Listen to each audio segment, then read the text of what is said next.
আপনার পাইনাপেল কোনো double red factor আর একটা সিঙ্গেল একটা মেল। আশা করি সবগুলো টেম পাখি, কিন্তু যেই পাখিটা ব্রিডিং পেয়ার এটা মোটামুটি আশা করা যায় রিসেন্টলি কিছুদিনের ভিতরে একটা রেজাল্ট পাওয়া যাবে। যাক, এদের ফেসটা দেওয়া যাবে না, যেহেতু এরা স্টুডেন্ট মানুষ অনেক দূর থেকে আসছে। আশা করি এদের সাথে আমরা একটু কথা বলি। পাখিগুলো নিয়ে কেমন মনে হচ্ছে তোমাদের?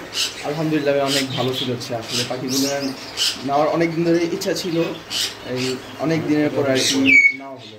খুব ভালো পাখিগুলো লাগছে। দেখে কি তোমরা হ্যাপি? আলহামদুলিল্লাহ অনেক হ্যাপি। যেমন চাইছি তেমন কি পাইছো ইনশাল্লাহ? একদম যেমন চাইছি তেমন পেয়েছি। যাক যাক, আলহামদুলিল্লাহ। এই যে পাখিগুলা সবাই দেখেন, এটা ব্রিডিং পেয়ার না, এটা নিউ অ্যাডাল্ট পাখি। এখন বর্তমানে অ্যাডাল্ট হয়েছে। পাখির বয়স প্রায় 10 থেকে 11 মাস চলতেছে। পাখি ব্রিডিং বক্সে ছিল, পাইছো না বক্সে এসে? যাক আলহামদুলিল্লাহ, দোয়া করি যে পাখি থেকে কিছু একটা রেজাল্ট পাওয়া যায়।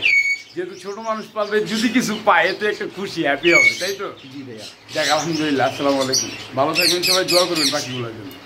Bye bye.